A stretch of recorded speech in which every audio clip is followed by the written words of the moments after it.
রাসূল সাল্লাল্লাহু আলাইহি ওয়াসাল্লাম বলেছেন, যখন ঘুমোতে যাবা এই দোয়াটা পড়বা। দোয়াটা দেখেন কত চমৎকার, কিভাবে নিজেকে আল্লাহর কাছে সমর্পণ করবেন, সঁপে দিবেন। দেখেন রাসূল বলেন, তুমি এটা পড়বা, আল্লাহুম্মা ইন্নী আসলামতু ওয়াজহি ইলাইক, আল্লাহ আমি আমার সত্তাকে আপনার দিকে সমর্পিত করলাম।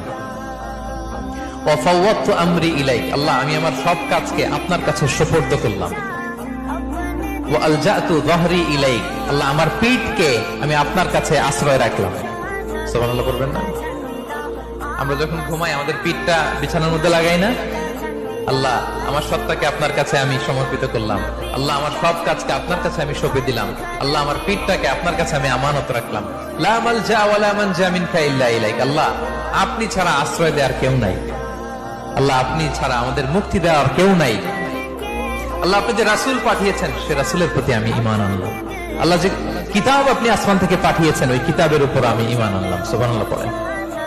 বিষ্ণু ইসলাম বলেন, যখন কেউ এই দোয়াটা পড়বে রাত্রিবেলা, ফাইন মিত্তা, ওই মিন লাইলাতিকা, ওই রাতে যদি তুমি মারা যাও, মিত্তা আলাল ফিতরা, তুমি ফিতরাতের উপর মৃত্যুবরণ করবে।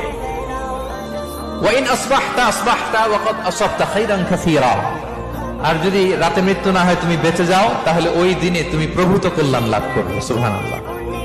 তাহলে বলেন এই দোয়াটা পড়ার দরকার আছে না নাই? এই দোয়াটা যদি কেউ পড়ে সে মারা গেলে ওই রাতে ফিতরাতের উপর মারা যাবে,